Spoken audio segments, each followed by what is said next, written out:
Welcome back friend. तो बहुत बड़ी खुशखबरी है बिहार शिक्षक नियोजन में बिहार वासियों के लिए। तो बिहार के जो अभ्यर्थी हैं उनके लिए यहाँ पर कल नीतीश सरकार ने बहुत बड़ी यहाँ पर खुशखबरी दी है। अब जो है बिहार में बिहार के मूल निवासी ही शिक्षक बन सकेंगे, ये प्रावधान लागू कर दिया गया है और बहुत सारे यहाँ पर बदलाव किए गए हैं जो कि बिहार के अभ्यर्थियों के लिए काफ़ी ज़्यादा फायदेमंद साबित होगा। तो आज इस वीडियो के माध्यम से बताने जा रहे हैं कि कल जो यहाँ पर नीतीश सरकार ने शिक्षक नियमावली में नए सुधार किए हैं उसके अंतर्गत कौन कौन से फायदे की बात होने जा रही है। तो स्वागत है आपके अपने YouTube channel Vidya Bihar competition classes में।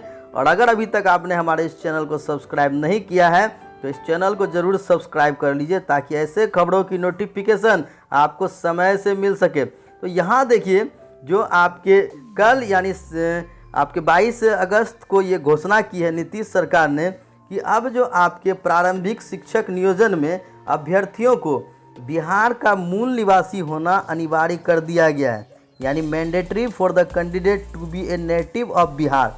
आप बिहार के अगर मूल निवासी नहीं हैं, आप बिहार में शिक्षक नहीं बन सकते हैं। इससे पहले नियम क्या था कि भारत में कहीं से भी अभ्यर्थी नियोजन प्रक्रिया में शामिल हो जाते थे और यहाँ के ही बिहार के जो अभ्यर्थी नौकरी लेने की चाहत रखते थे उनको निराशा हाथ लगती थी।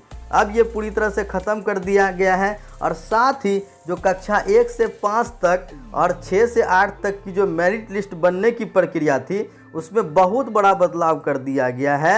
अब जो है आपके 6 से 8 तक के लिए जो मेरिट निर्माण होगी उसमें आपके मैट्रिक और इंटरमीडिएट के जो मार्क्स हैं उसको यहाँ पर एवेल्यूट यानी उसका मूल्यांकन नहीं किया जाएगा। केवल जो स्नातक और बीएड उपाधि का ही जो यहाँ पर अनिवार्यता रहेगा। तो यहाँ पर देखिए कक्षा 6 से 8 के नया नियमावली में यहाँ पर क्या सुधार हुआ है। तो ये देखिए, जो नई नियमावली बनी है उसके तहत कक्षा 6 से 8 तक के शिक्षक नियोजन के मेरिट लिस्ट में मैट्रिक, इंटरमीडिएट, स्नातक और बीएड के मार्क्स जोड़कर टीएटी के ग्रेस अंक जोड़े जाते थे। इस तरह से जो है पहले यहाँ पर बनता था, यानी कि इसमें क्या होता था, मैट्रिकुलेशन, इंटरमीडिएट, ग्रेजुएशन, बीएड और साथ में जो टीईटी का जो अब ये होता था अंक जोड़ करके यहाँ पर तब मेधांक बनता था। लेकिन अब क्या होगा, अब इसमें मैट्रिक और इंटरमीडिएट और इसके साथ ही जो टीईटी का जो ग्रेस है ये आपको रिमूव्ड कर दिया गया है। यानी अब सिर्फ यहाँ पर जो आपके ग्रेजुएशन और बीएड सिर्फ इसी दोनों के ही वेटेज से, इसी दोनों में जो प्राप्तांक होगा उसके ही एवरेज से 6 से 8 तक की मेधा सूची तैयार होगी। और इसके बाद ये बहुत बड़ी खुशखबरी है यहाँ पर कि अब मैट्रिक, इंटरमीडिएट और आपके टीईटी के वेटेज नहीं जोड़े जाएंगे 6 से 8 के मेधा सूची में। वहीं अगर कक्षा से 1 से 5 की बात करें तो नई नियमावली के तहत जो आपके कक्षा 1 से 5 में जो होने जा रहा है उसमें आपके शिक्षक नियोजन के लिए बनने वाली मेरिट सूची में मैट्रिक, इंटरमीडिएट और प्रशिक्षण के अलावा टीईटी के जो 2 से 8% तक मिलने वाले मार्क्स जोड़े जाते थे। अब ग्रेस मार्क्स नहीं दिए जाएंगे, केवल टीईटी उत्तीर्ण की अनिवार्यता रखी गई है। यानी टीईटी अब आपको पास होना जरूरी है, रिक्वायरमेंट है, लेकिन उसमें जो है टीईटी के वेटेज नहीं जोड़े जाएंगे। केवल आपके मैट्रिक, इंटरमीडिएट और जो प्रशिक्षण डिग्री है केवल उसी के यहाँ पर मैट्रिकुलेशन, इंटरमीडिएट और ट्रेनिंग का जो मार्क्स है उसको ही जोड़कर मेधा सूची बनाया जाएगा। यानी कुल मिलाकर अब टीईटी की जो है मान्यता वो सिर्फ आपको पास होना जरूरी है, आप उसके योग्य हो जाते हैं टीटी पास होकर। बाकी कहीं भी मेधा सूची में इसके अंक को जोड़ा नहीं जाएगा। तो नई नियमावली में खास तौर पर माध्यमिक और उच्च माध्यमिक स्कूलों के शिक्षकों की तरह 6 सूत्रीय आचरण संहिता भी बनाई गई है। और यहाँ पर जो नियुक्ति है प्रधानाध्यापक की उसमें अनुभव को प्राथमिकता देने की बात कही गई है। अन्य खास बात यह है कि शिक्षक नियोजन के लिए अब एक समिति का गठन यहाँ पर किया जाएगा। ये यहाँ पर देखिए, यहाँ जो है आपके 6 सूत्री यहाँ पर जो है वो आपके आचरण संहिता यहाँ पर जो है बनाया गया है।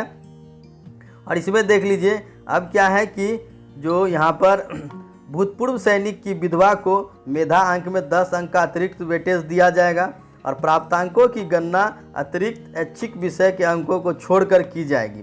साथ ही स्थानांतरण के लिए भी रास्ते निकाले गए हैं। इसमें आपको जो है प्रधान अध्यापक, शिक्षक और अनुदेशक के पद सामान्यतया अस्थानांतरीय हैं। हालांकि नियुक्ति के 3 साल बाद नियोजन इकाई के क्षेत्राधीन विद्यालयों में 5 साल के अंतराल पर आप अधिकतम 2 बार स्थानांतरण यानी ट्रांसफ़र ले सकेंगे।